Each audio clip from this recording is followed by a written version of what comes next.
Oke brother, kembali lagi dengan gua Fatur Yandi di YouTube channel Roslian Adventures dong, pastinya.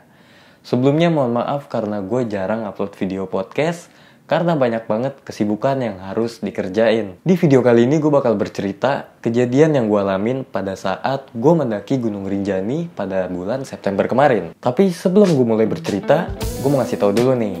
Di bulan November, tanggal 25 November sampai 1 Desember, kita ngadain trip ke Gunung Kerinci. Buat kalian yang pengen tahu info lebih lanjutnya, kalian bisa cek di Instagram Roslian Adventures. Trip Gunung Kerinci ini kita bagi jadi 2 paket. Jadi ada paket 1 kita namain paket reguler. Nanti di sana udah ada tertera budgetnya berapa dan include-nya apa aja. Dan yang paket 2 kita namain paket 5 beres. Jadi sana juga udah tertera budgetnya berapa dan include-nya dapatnya apa aja. Buat kalian yang berminat dan tertarik pengen ikut naik bareng sama kita ke Kerinci, langsung aja nih kalian cek di Instagramnya Roslian Adventures. Kalian bisa cek link Instagramnya di deskripsi atau kalian bisa cek link Instagramnya di kolom tentang. Gak usah berlama-lama lagi, langsung aja kita masuk ke cerita Gunung Rinjani.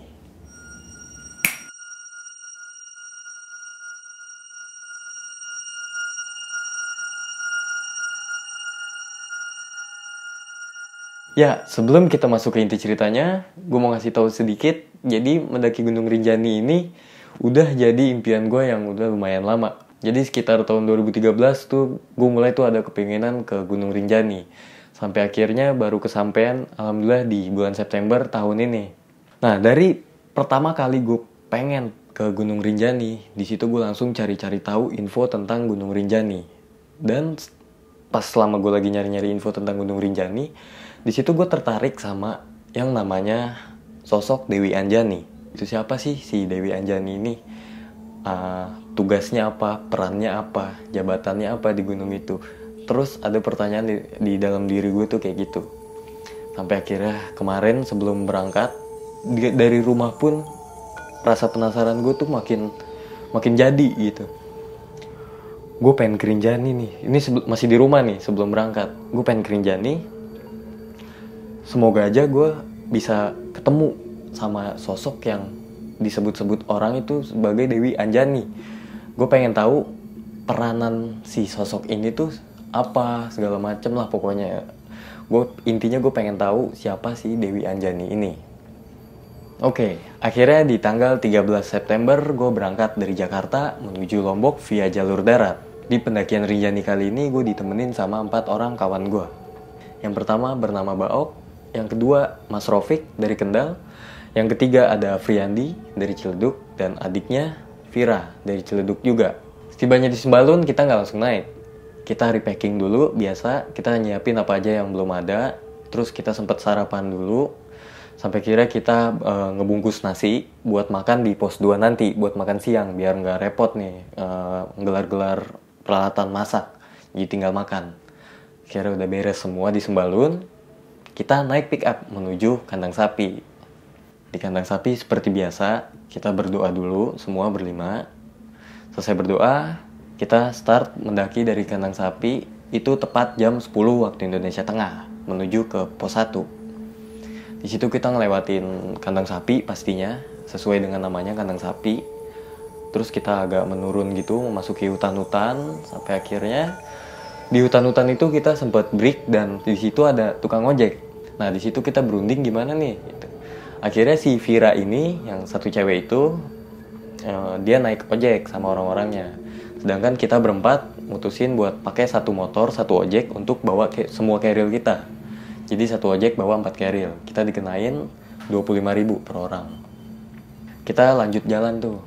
Vira udah duluan naik ojek sampai nunggu di pos 2. Kita berempat jalan tuh, lewatin masih di dalam hutan-hutan itu. Sampai akhirnya kita memasuki area sabana. Kita berjalan di bawah terik matahari, bener-bener panasnya tuh bener-bener bikin kulit merah semua. Akhirnya kita jalan terus, kurang lebih jam setengah 12 siang, sampailah kita di pos 1. Di pos 1 kita sempat break, kita ngobrol juga sama beberapa pendaki yang udah lebih duluan sampai di situ. Kita minum, sebat-sebat. Habis itu kita ngelanjutin perjalanan menuju pos 2. Nah, kita akhirnya lanjutin perjalanan menuju pos 2 tuh. Sampainya di pos 2, sebelum pos 2 tuh ada pos ojek. Jadi kita ambil keril dulu di situ. Kita urusin segala macam, kita bayar, udah beres. Di sini udah mulai ada keganjilan buat gue. Maksudnya kan seperti yang gue bilang tadi, sebelum berangkat pas masih di rumah pun gue, di dalam hati gue tuh ada rasa penasaran, pengen tahu siapa itu sosok Dewi Anjani. Tiba-tiba sesampainya di pos ojek itu, ada satu laki-laki, gue nggak tahu itu tukang ojek atau emang akamsi yang lagi main di situ, gue nggak ngerti. Pokoknya ada satu laki-laki ngomong ke kita semua, ngomong ke kita berlima. Toto pas kita udah pengen ninggalin pos ojek itu, nyamperin ke kita. Dia ngomong ke kita, ini semua denger ya, karena memang itu kayaknya orang beneran gitu, emang bener orang gitu. Ngomong ke kita, semoga ketemu ya mas sama Dewi Anjani. Gue langsung di situ, loh, ini kok semoga ketemu ya mas sama Dewi Anjani. Terus setelah dia ngomong kayak gitu, dia ngomong lagi, semoga bisa diambil hikmahnya. Tuh, karena kita pikiran, oh mungkin ya cuma bercanda gitu, biar kita semangat aja atau gimana segala macam, bercanda. Ya akhirnya kita, iya mas, semoga. Di situ kita ya udah tinggalin pos ojek. Kita menuju ke sumber mata air tuh, di bawah jembatan, di bawah sebelum pos 2-nya banget. Kita ambil air dulu, selesai ambil air, kita lanjut ke gazebo-nya. Jadi di pos 2 ini ada beberapa gazebo yang bisa kita pakai buat tempat istirahat nih, buat kita beristirahat. Setelah sampai di gazebo, kurang lebih ya masih jam 12 kurang gitu, kita sampai di gazebo. Di situ kita makan siang. Nah, selesai makan siang di pos 3, kita mutusin buat lanjutin perjalanan menuju pos 3. Karena biar nggak kesorean juga nih. Nah, sesampai di pos 3, kurang lebih jam 2 atau jam 2 lewat waktu Indonesia Tengah. Itu kita udah sampai di pos 3 tuh. Di situ kita break lagi, kita sebat-sebat, kita nggak ngopi, kita cuma minum kayak nutrisari segala macam. Terus kita juga ngobrol sama pendaki-pendaki yang ada di situ, udah lumayan rame di pos 3 itu. Sampai akhirnya kita kembali memutuskan untuk melanjutkan perjalanan menuju ke pos 4. Nah, itu pokoknya ini selama pendakian nggak ada terjadi apa-apa nih, nggak ada keanehan yang nggak ada yang aneh-aneh gitu, pokoknya masih berjalan seperti biasa aja gitu. Jadi gue nggak mau ceritain terlalu detail, nanti detailnya di inti ceritanya aja nih. Singkat cerita, jam 4 waktu Indonesia Tengah kita sampai di pos 4. Di situ kita break, kita ngobrol juga sama pendaki-pendaki yang ada di situ. Akhirnya jam 4:30 sore waktu Indonesia Tengah kita melanjutkan perjalanan menuju Pelawangan, tempat camp gitu. Kita nge-camp rencana di Pelawangan. Akhirnya kita jalan tuh, ninggalin pos 4 menuju Pelawangan. Nah, di pertengahan jalur antara pos 4 menuju Pelawangan, di situ kita nemuin percabangan jalan. Jadi ada yang ke kiri, ada yang lurus. Kalau yang kiri ini adalah jalur umum untuk pendaki-pendaki lewatin seharusnya. Nah, sedangkan yang lurus ini adalah jalur peruntukannya untuk porter membawa barang dari bawah menuju Pelawangan. Tapi kita nggak dilarang juga kalau mau lewatin jalur porter itu.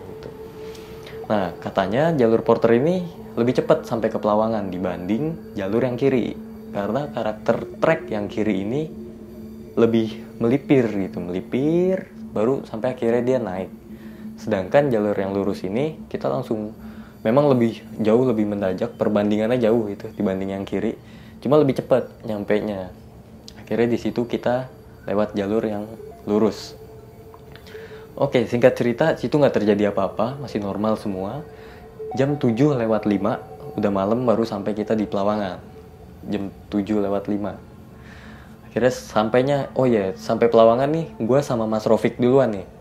Si Baok, Afriandi sama si Vira masih di belakang. Akhirnya karena udah nyampe duluan, gue langsung bongkar packingan tenda tuh. Gue langsung bangun tenda berdua sama si Mas Rofik. Dan di situ anginnya kenceng banget. Sampai kita tuh mau masang frame aja goyang-goyang gitu, saking ke bawah angin. Oke, akhirnya beres tenda, kita langsung masuk ke dalam tenda, benar-benahin barang-barang yang di dalam. 10 menit kita di dalam tenda, akhirnya Baok sama si Vira datang dan disusul sama Afriandi. Nah sampai di tenda, si Afriandi juga langsung bangun tendanya, dibikin hadap-hadapan gitu, dan di tengahnya dipakein playseat. Kita di situ langsung gelar peralatan masak dan makan. Kita langsung makan malam, ngopi, ngobrol-ngobrol. Gak lama dari itu, kurang lebih jam 9 malam, kita mutusin buat yuk kita istirahat. Kita istirahat tuh di tenda masing-masing. Jadi gue setenda sama Baok sama Mas Rofik. Sedangkan si Afriandi sama Vira istirahat di tenda mereka. Nah oke, kita tidur. Jam 1 malam, gue bertiga bangun. Gue bangun untuk summit attack ke Puncak Rinjani. Kira situ jam 1 kita bangun, kita langsung packing tuh persiapan apa aja yang bakal kita bawa buat summit nanti nih ntar. Beres, selesai kurang lebih jam 2 pagi kita start summit dari Pelawangan menuju Puncak Rinjani. Di hari pertama itu yang summit cuma kita bertiga di antara kita berlima nih. Akhirnya kita summit jam 2 pas tuh, jam 2 malam, jam 2 subuh dari Pelawangan menuju Puncak Rinjani. Masih aman sampai akhirnya kita kan sempat masukin hutan dulu tuh, hutan-hutan yang treknya udah pasir, yang kita merosot lah pokoknya jalannya. Sampai akhirnya ketemu di trek yang bener-bener pasir, udah nggak ada pohon-pohon lagi. Di situ mulai ada keanehan tuh. Pas nyampe belokan memasuki trek yang bener-bener pasir itu, dari kejauhan gue ngeliat ada sosok perempuan menggunakan pakaian kerajaan warna hijau dan pakai aksesoris gitu di bagian palanya. Gue nggak tahu itu apa, entah itu mahkota, entah itu apa, pokoknya di bagian kepalanya ini ada sesuatu gitu.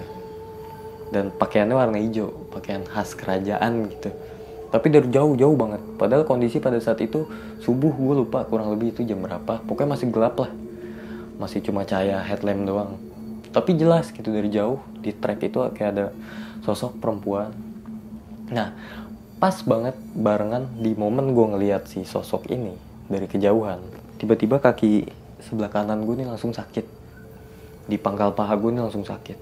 Teng, kayak dipukulin sesuatu gitu. Dipukulin sesuatu, akhirnya gue diam dulu. Gue berdoa dalam hati, semoga ini gak ada apa-apa. Karena kalau memang kan kita udah sama-sama tahu banyak di Puncak Rinjani yang pakai foto pakai pakaian pengantin, foto pakai toga setelah dia misalnya habis wisuda, terus foto pakai toga di Puncak Rinjani itu memang banyak. Tapi ya nggak logika aja gitu, masa masih summit attack, masih di trek summit udah dipakai pakaiannya, kan nggak masuk akal gitu. Nah di situ udah tuh gue nggak mau terlalu hirauin si sosok ini karena gue udah fokus nih sama kaki gue, pangkal paha gue nih yang tiba-tiba langsung sakit setelah ngelihat si sosok ini.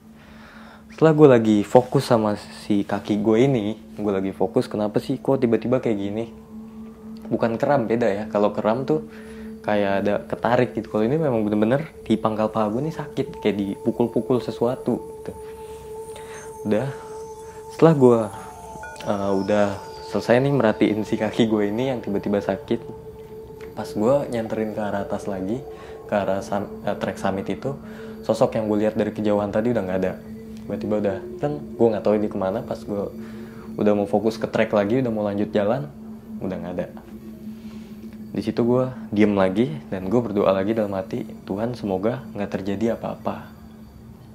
Semoga yang tadi cuma halusinasi aja gitu, karena mungkin efek kecapean atau segala macem lah pokoknya. Oke, akhirnya gue lanjut tuh. Sampai di puncak itu kurang lebih jam 7 atau jam setengah 8 pagi, itu gak ada kejadian apa-apa. Gak ada kejadian yang aneh-aneh lagi, selain gue ngeliat si sosok tadi. Singkat cerita, sesampainya di puncak kita foto-foto kayak biasa. Kurang lebih di puncak itu kita cuma setengah jam sampai 40 menit, gak nyampe sejam pokoknya. Kita turun lagi ke arah Pelawangan. Kita turun masih biasa dengan kaki gue yang masih sakit. Jadi dari pertama kaki gue sakit ini, pas baru masuk ke trek pasir, sampai ngelewatin letter E, sampai akhirnya sampai puncak, sampai turun lagi ke Pelawangan, tuh kaki gue masih sakit, nggak hilang-hilang. Kaki gue hilang sakitnya ketika gue sampai lagi di Pelawangan. Setelah gue nyampe Pelawangan, udah di tenda tuh, tiba-tiba kaki gue nih langsung normal lagi, yang sebelah kanan, langsung nggak sakit kayak tadi itu. Nah di tenda setelah kita turun summit, gue mau ngecek mata air nih sama si Mas Rofik, sorry. Gue mau ngecek sumber air sama Mas Rofik karena kita kehabisan stok air di Pelawangan. Ketika kita ngecek ke sumber air, ternyata sumber air tersebut sedang kering, canggih. Kita baru turun summit, yang pastinya haus banget di terik matahari. Jadi di Rinjani itu kalau siang panasnya tuh panas banget, kalau malamnya dinginnya dingin banget. Nah, itulah mungkin yang bikin kulit kita kebakar. Akhirnya setelah sampai di mata air itu kering, ya udah kita balik lagi ke tenda karena nggak dapet air kan. Di tenda ternyata si Afriandi sama Vira ini masih punya persediaan air nih sedikit, lumayan lah buat basahin tenggorokan gitu. Jadi kita minum tuh sedikit-sedikit, udah masih ada sisa tuh. Akhirnya gimana nih? Kita rembukan di situ. Ya udahlah, lu makan aja dulu nih. Kita ngegoreng sosis, bakso, nugget segala macem. Kita di situ nggak bisa masak nasi karena persediaan air kita terbatas. Kalau masak nasi kan tahu sendiri, pasti konsumsi airnya banyak pasti. Akhirnya di situ kita cuma goreng cemil-cemilan gitu. Ya udah kita cemilin tuh pakai saus. Udah beres semua, kita minum tuh sedikit-sedikit. Di situ kita rembukan lagi. Gimana? Air kita udah habis, sedangkan sumber airnya kering. Pilihannya ada dua. Yang pertama, turun ke Danau Segara, kita ngecamp di situ. Atau kalau mau tektok, kalau kuat ya nggak apa-apa, tektok ambil air doang. Cuma kan buat kalian yang udah pernah pasti tahu lah. Dari Pelawangan ke Danau Segara Anak itu nggak cukup waktu setengah jam, 1 jam untuk nyampe di bawahnya. Itu butuh waktu berjam-jam. Setidaknya kalian butuh waktu 3,5 jam sampai 4 jam. Itu untuk turunnya ya. Oke. Nah di situ kita pertimbangan lagi tuh. Kita mau ke Danau Segara, apa kita turun aja ke pos 2? Tapi kalau kita turun ke pos 2, lu berdua gimana? Gue tanya sama si Afriandi sama si Vira. Karena mereka belum summit nih. Dan mereka memutuskan, ya udahlah ntar kapan-kapan kesini lagi gampang. Itu mah. Akhirnya karena mereka sudah memutuskan kayak gitu, akhirnya kita berlima mutusin buat turun ke pos 2. Jadi kita, ya udah lu istirahat aja dulu pada. Jadi kita bertiga yang baru turun summit nih istirahat dulu di tenda. Nah, kurang lebih jam 5 sore kita bangun. Kita packing lagi, kita beresin yang di dalam tenda. Nah, kita packing, pokoknya selesai itu jam 6 lewat lah. Jam 6 sore ya, jam 6 lewat, udah maghrib tuh, udah waktu maghrib. Nah, tepat di jam 6:30 malam, kita start dari Pelawangan turun menuju pos 2. Rencana kita turun langsung ke pos 2 nih, karena di situ udah jelas sumber airnya banyak. Nah, akhirnya kita 6:30 malam turun dari Pelawangan. Jadi sebelum bus baru ninggalin Pelawangan tuh yang ada Tugu Pelawangan, selamat datang gitu atau gimana, gue lupa. Kita nurun tuh, kita turunnya bukan lewat jalur yang porter tadi, kita turunnya lewat jalur yang melipir nih, biar lebih gampang gitu turunnya, karena kondisi udah gelap. Dan di sini kita bukan mau maksain harus turun ya sebenarnya. Kalau masih ada persediaan air, kita masih tetap di situ gitu, nggak bakal turun.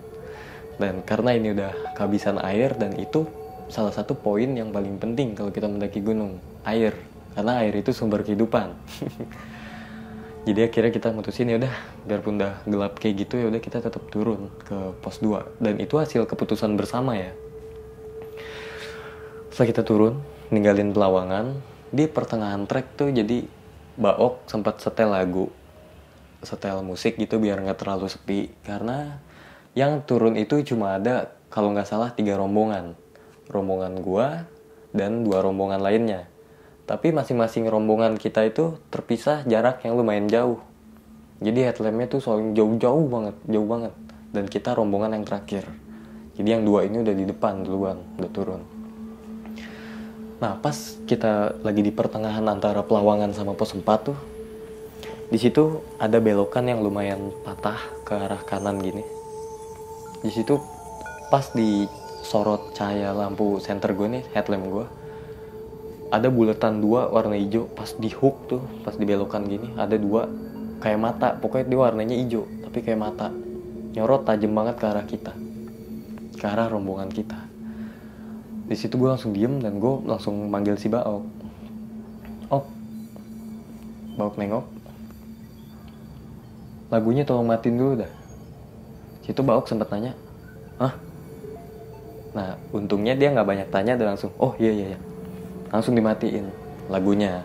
Nah setelah Baok matiin lagu, kita lanjutin perjalanan turun. Kita lewatin tuh belokan itu dengan posisi 2 buletan tuh yang mirip mata warna hijau itu masih ada di hook itu. Ya udah, gue nggak mau terlalu hirauin, gue terus berdoa di dalam hati semoga nggak ada terjadi apa-apa. Di situ gue ngelewatin tuh. Nah akhirnya nggak jauh dari situ, di depan gue pas nih si Vira. Jadi posisi gue paling belakang, posisi gue sweeper. Di depan gue Vira dan dia jatuh karena tersandung akar mungkin. Akhirnya dia diri, ditolongin sama abangnya si Afriandi. Udah diri, kita jalan lagi. Berapa langkah dari dari si Vira jatuh ini, gue tiba-tiba jatuh tanpa tersandung apa-apa. Jadi gue ngerasain, padahal pas setelah gue jatuh itu gue cek di tempat gue jatuh itu nggak ada akar, nggak ada tumbuhan apa-apa, tuh pure cuma trek tok, nggak ada apa-apa. Tapi pada saat itu, pada saat kejadian gue ngerasain kaki gue nih kayak ada yang megang, sampai gue dibikin jatuh, sampai gue jatuh. Wah, gue kesandung akar. Akhirnya gue langsung berbalik karena gue jatuhnya kayak gini kan lumayan sampai nyungsep gitu jatuhnya. Langsung gue berbalik, gue raba-raba tempat yang gue kesandung. Gue ngerasa kesandung tadi, nggak ada apa-apa, mulus, cuma ada rumput-rumput doang. Apa iya rumput bisa bikin gue jatuh gitu? Kaki gue nyangkut di rumput sampai jatuh kan nggak masuk akal gitu. Dan rumputnya pun nggak ada yang ngiket gini, nggak ada yang bikin kaki kita nyangkut gitu, cuma tegak-tegak doang. Kalau kita injek pun ya turun. Akhirnya di situ gue cuma diem, gue nggak manggil mereka karena mereka berempat udah turun duluan. Karena posisi gue paling belakang, sweeper. Jadi gue diem aja karena menurut gue pada saat itu ya udah paling bentar lagi juga enak nih, bentar lagi bisa diri lagi. Karena pas abis jatuh itu kaki gue nih yang tadinya nggak apa-apa, udah enak nih pas nyampe tenda, tiba-tiba sakit lagi. Pas kejadiannya sama yang pas summit tadi, kaki yang sebelah sini, yang sebelah kanan di pangkal paha itu sakit lagi pas jatuh. Akhirnya gue diem dulu karena bener-bener gue nahanin sakitnya, bener-bener gue nggak bisa langsung diri pas habis jatuh itu.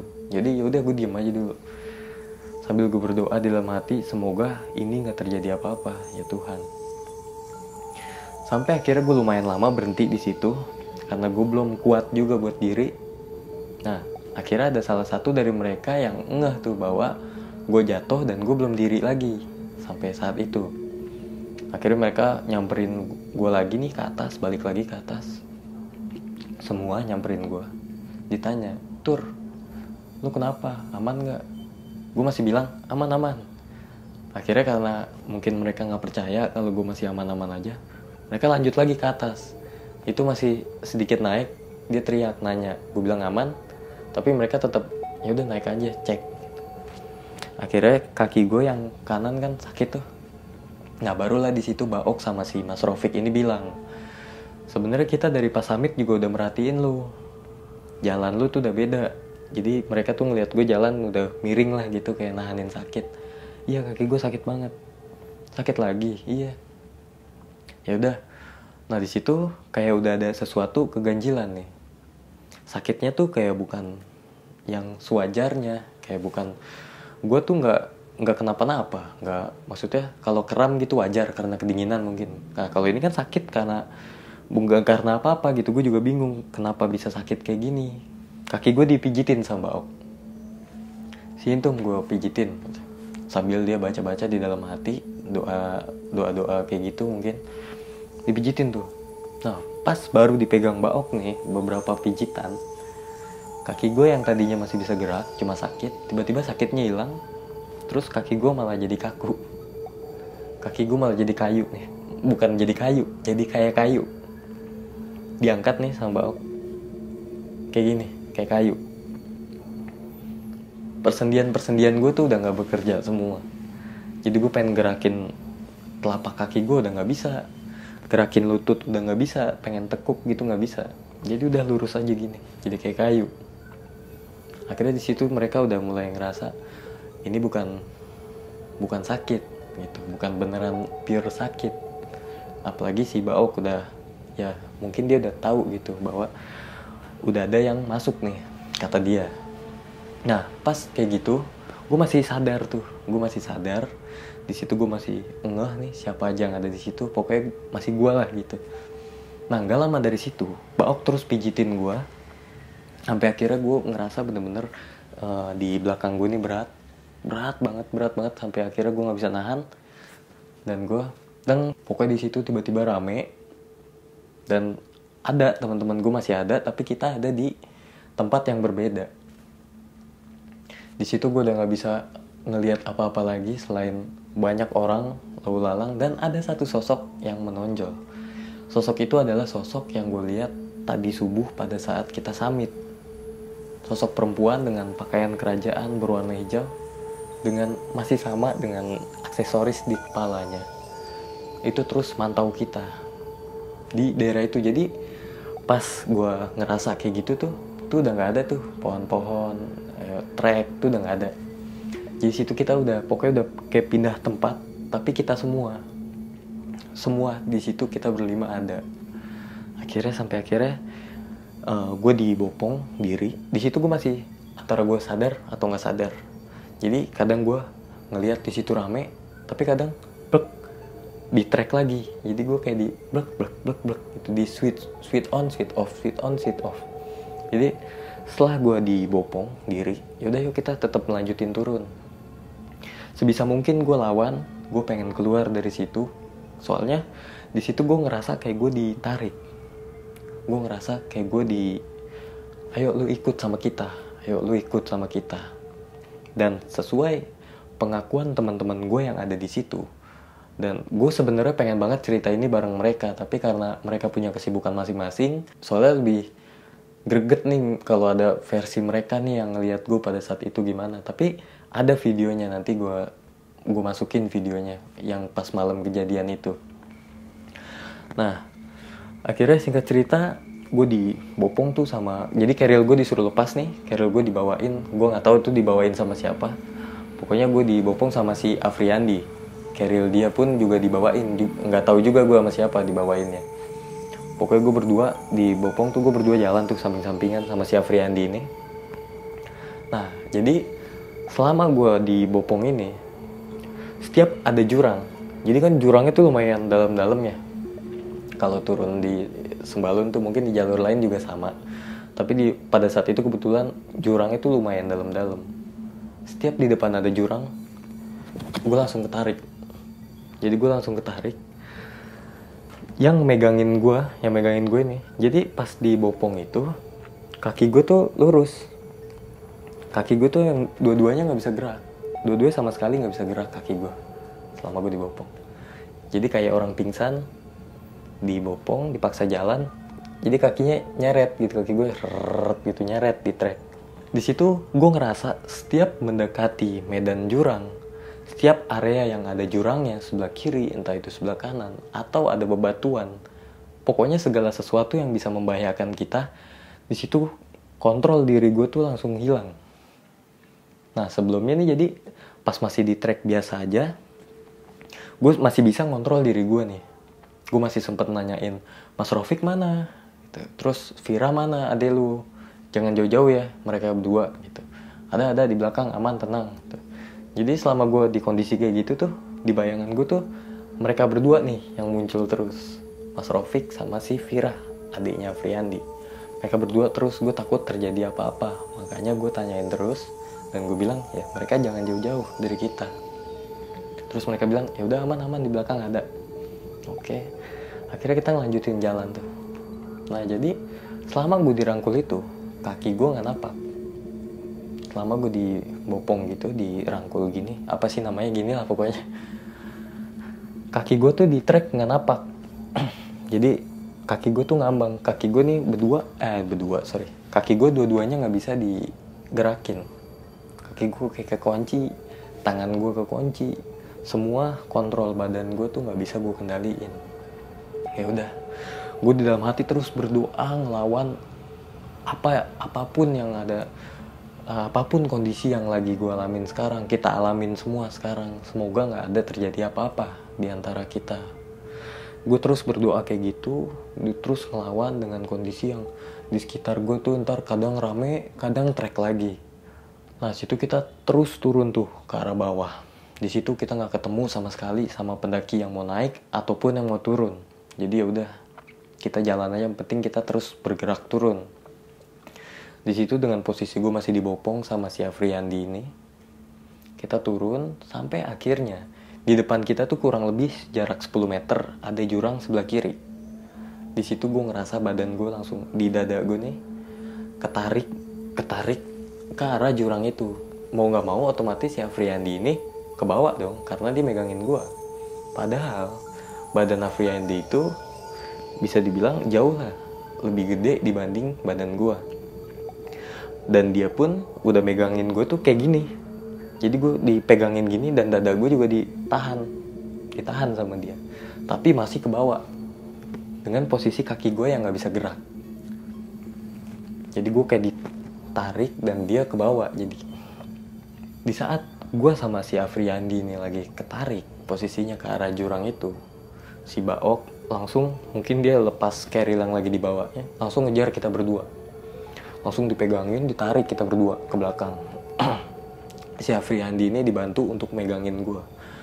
Gue langsung ketarik ke belakang dan gue langsung direbahin tuh, ditarik. Gue langsung direbahin sama si Baok. Nah, kata si Baok ini, orang ini nih yang nempel masuk di lu nih nggak mau diajak ngobrol, diem aja. Dia cuma diem, tapi pinternya dia nyaruh. Ntar ini nih mereka tahu nih ini belum gue. Ini belum patur nih, tapi ngomongnya tuh jadi kayak gue gitu. Udah yuk, nggak apa-apa. Gue minta tolong. Udah yuk, santai aja. Lu pada duluan aja, gue bisa kok jalan sendiri. Udah nggak apa-apa gitu. Jadi gue tuh pengen dipisahin gitu sama mereka. Si sosok itu tuh gue nggak tahu itu sosok apa dan siapa. Pengennya itu pengen bawa gue. Akhirnya di situ setelah perlawanan yang cukup lumayan ekstrim, gue bilang lumayan mencekam kondisinya, udah lumayan malam, udah lumayan larut malam. Akhirnya kita sampai di pos 4. Nah setelah pos 4 gue sadar dan di sebelah kiri gue ngeliat ada sosok besar berwarna hitam, tepat banget di samping kita, deket banget di samping kita. Di situ gue instruksiin ke mereka, kalau mau kita breaknya jangan di sini deh.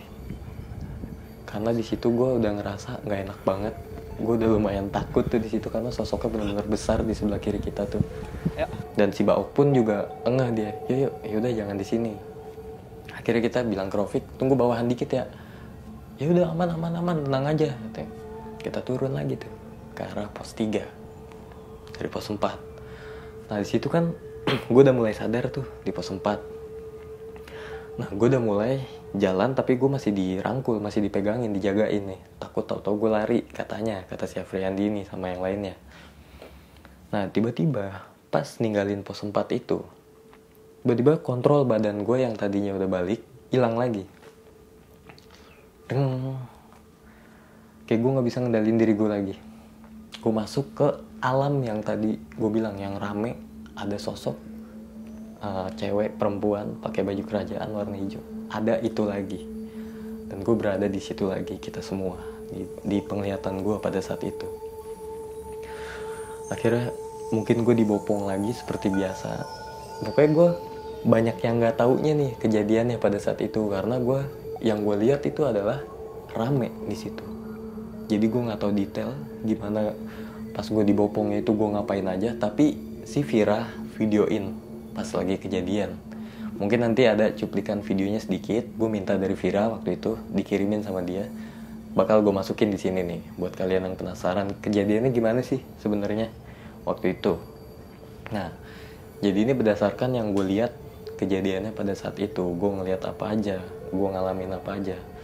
Nah, singkat cerita, ya kita turun, pokoknya setiap ada jurang gue ketarik semua yang megangin gue tuh mau berapa orang pun ikut ketarik pasti. Mereka bilang kayak gitu. Setiap ada batu, gue nggak pernah ngindarin batu itu, malah gue nyamperin batu itu, kata mereka. Nah akhirnya kita jalan turun terus. Kita akhirnya jam berapa tuh, kurang lebih udah jam 11 malam. Kita belum nyampe pos 3. Padahal target awal kita itu adalah pos 2. Akhirnya kita turun, sempat ketemu sama warga lokal tuh, sama orang Lombok asli situ. Nah tapi di antara mereka itu semua nggak ada yang bisa nanganin kasus kayak gitu nih. Aduh, kita nggak ada yang ngerti lagi gimana ya. Yaudah nggak apa-apa, kita lanjut turun ya. Akhirnya kita lanjut turun karena untuk mempersingkat waktu. Itu pandangan gue pada saat itu masih sama. Nanti gue ngeliat trek, terus nggak lama gue ngeblank lagi dan gue ngeliat hiruk pikuk keramaian kayak ada di suatu perkampungan atau kerajaan kayak gitu lagi. Pasti di kondisi yang kayak gitu. Pokoknya intinya pada saat itu adalah, kalau kamu mau kenal saya, kamu ikut sama saya. Jadi kamu tahu saya ini siapa. Pokoknya mereka pengen gue ikut sama mereka. Kalau memang gue benar-benar pengen tahu. Di situ gue belum tahu maksudnya apa. Kok mau ikut? Mau tahu terus harus ikut. Maksudnya apa nih? Di situ benar-benar pikiran gue blank. Gue nggak bisa nge-rewind gimana awalnya bisa terjadi seperti itu, belum kepikiran. Oke, ya udah, jadi gue masih bertanya-tanya situ, kenapa sih sebenarnya? Kalau mau tahu, kamu ikut sama saya. Kenapa emang? Mau tahu apa gue emang? Dalam hati gue pada saat itu. Sambil gue terus ngelawan. Sampai akhirnya gue di kondisi yang benar-benar gue udah muncak. Udah puncaknya itu yang masuk ke gue. Udah puncaknya dia ngelawan. Benar-benar pengen ngebawa gue. Alhamdulillah banget. Di momen yang tepat, datang satu rombongan, gue lupa jumlahnya berapa orang, itu orang asli Lombok. Yang pertama tadi orang asli Lombok juga, dan ini ada satu rombongan lagi, beda rombongan nih. Mereka katanya asal Lembar. Jadi ada daerah namanya Lembar di Lombok. Mereka asal situ katanya. Langsung ketemu dan langsung ngebantu kita semua. Gue langsung dipegangin nih sama mereka. Dan di situ gue tahu jumlah orang yang megangin gue. Kalau nggak salah, di atas kepala gue ada yang megangin juga. Tangan gue kiri kanan masing-masing satu orang. Terus kaki gue kiri kanan masing-masing satu orang. Dan yang satu lagi yang ngebaca-bacain tuh. Akhirnya setelah lumayan lama prosesnya, di situ yang ada di dalam badan gue tuh sempat ngelawan selama dibaca-bacain kayak gitu. Nah, di situ gue ngerasa banget gue punya kekuatan yang benar-benar di luar normal gitu, di luar kekuatan gue sewajarnya, yang seharusnya gitu. Nah, jadi tangan gue kanan satu orang yang megangin, yang kiri satu orang, kaki kanan gue satu orang, pokoknya semua masing-masing satu megang. Kata mereka semua yang ada di situ, selama gue lagi dibacain, tapi gue ngerasanya pada saat itu gue lagi ada di, yang gue bilang tadi, di suatu halayak gitu, di keramaian kayak kerajaan gitu, dan banyak orang lalu lalang, dan ada sosok perempuan itu yang pakai baju kerajaan warna hijau. Nah ternyata kata mereka tuh pas semua yang ada di situ, selama gue lagi berusaha ngebalikin guanya lagi gitu supaya guanya nggak kebawa, di situ semua mereka yang megangin gue tuh ada yang ketendang, ada yang pokoknya gitulah, ngelawannya nggak wajar gitu, bukan kayak gue seharusnya gitu. Sedangkan badan mereka tuh lumayan besar-besar yang megangin gue. Nah sampai akhirnya gue sempet kabur tuh, gue sempet bisa kebawa. Bukan guanya yang mau kabur ya, guanya mah maunya ya udah, gue malah maunya gue tahan gitu. Tapi karena gue nggak kuat bener-bener, jadi gue kan udah beberapa kali juga ngalamin kayak gini nih. Gue masih bisa gitu ngontrol badan gue untuk gerak kemana. Paling kalau memang sampai benar-benar lost control kayak gitu, gue cuma dengan durasi yang beberapa menit atau ya nggak nyampe sejam lah gitu, nggak bakal lama. Tapi di Rinjani ini gue bener-bener ngerasa lost control itu durasinya kurang lebih 3 jam atau 3 jam setengah. Bener-bener gue gak bisa bawa diri gue. di kondisi yang makin larut malam, di tengah trek, belum nyampe pos 3. Nah akhirnya orang-orang rombongan asli Lombok ini terus ngebantu gua supaya guanya nih jangan sampai ke bawah nih abang ini gitu. Gue sempet kabur dulu tuh, gue sempet digendong sama orang-orang Lombok ini. Mereka mau naik karena ketemu kita kondisi kayak gitu, mereka nolongin kita. Jadi gue sempet digendong dulu, yaudah kita ke bawah dulu aja nih ke pos 3 katanya. Akhirnya gue digendong karena gue udah nggak bisa kontrol lagi nih kalau di bopong kayak gini, udah nggak bisa dikontrol lah, pokoknya udah ketarik terus. Sampai akhirnya gue digendong belakang tuh, gue dinaikin ke pundaknya. Di situ karena tangan gue nggak bisa gue gerakin, kaki gue nggak bisa gue gerakin, jadi gue tuh nggak bisa pegangan. Disuruh pegangan, gue pengen pegangan tapi ya nggak bisa. Jadi akhirnya gue jatuh, dan gue jatuhnya madep belakang, pala gue kena batu. Pas banget jatuh gitu ke belakang. Tapi alhamdulillah nggak kenapa-napa, mungkin karena gue pakai topi juga pada saat itu. Nah, akhirnya didudukin lagi karena gue habis jatuh kan. Nah di situ gue udah sempet, jadi sebelah kirinya tuh ada jurang. Gue udah sempet jatuh kurang lebih 3 atau 4 meter ke bawah jurang itu. Gue udah sempet ngerosot. Akhirnya ditarik lagi ke atas, dibenerin duduknya ke arah tebing sini. Nah disitulah baru sampai akhirnya dibacain bener-bener kayak gue ngerasa ini gue kayak dipencet gitu. Terus tangan gue juga dipencet segala macam. Pokoknya gue kurang ngerti juga pengobatan kayak gitu, gue kurang ngerti. Pokoknya begitulah keadaannya pada saat itu gitu. Sampai akhirnya gue kurang tahu itu jam berapa, bener-bener balik yang gue bener-bener ninggalin kondisi yang kadang rame, kadang ntar gue balik lagi ke trek. Udah bener-bener gue tinggalin itu, udah bener-bener udah pure balik diri gue lagi nih. Udah gue coba diem dulu kan. Terus teman-teman gue sama orang-orang Lombok itu juga mastiin dulu bahwa itu udah bener-bener gue nih. Akhirnya gue bangun. Di situ gue udah lihat, iya ini orang-orang bener ternyata.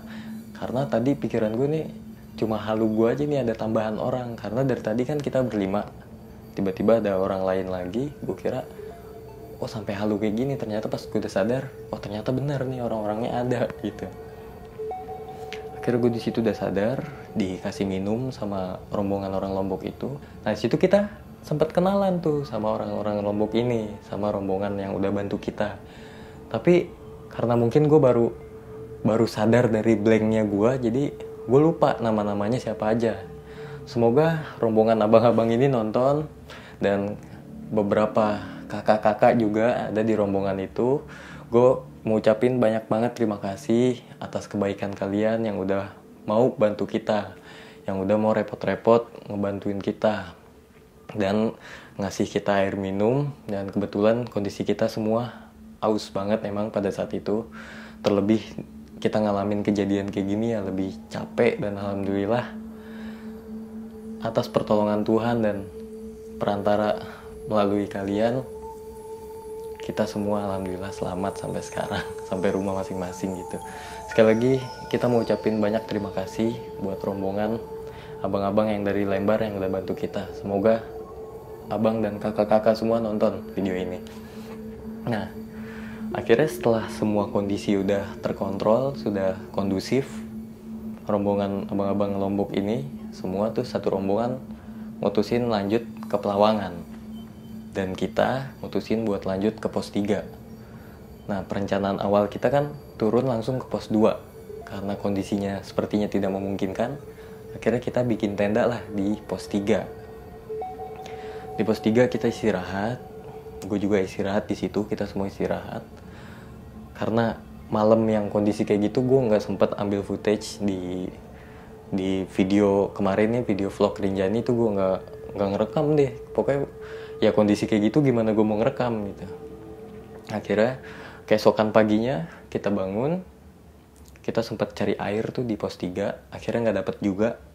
Kita packing lagi, beres-beres, kita turun ke pos 2 lagi. Nah di pos 2 kita makan makan semua logistik tuh gitu, karena di situ banyak air kan, terutama kita ambil air dulu, kita makan siang di situ, kita beli semangka 1 buah gitu, si Vira yang beli, kita potong segala macem, udah segar udah enak.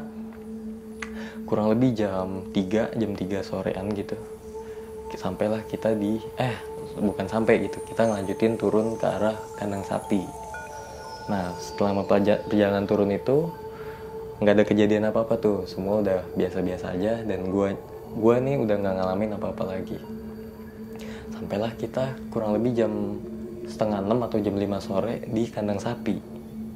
Nah situ kita naik pick up, kita balik ke base camp Sembalun, dan kita besoknya setelah bermalam di base camp, kita balik ke kita arah ke Pelabuhan Lembar buat balik ke Jakarta. Nah di Pelabuhan Lembar ini nih, jadi sambil kita nungguin kapal dari Lembar menuju ke Ketapang itu, kita ngobrol-ngobrol nih berlima. Gue nanya-nanya semalam tuh kayak gimana sih?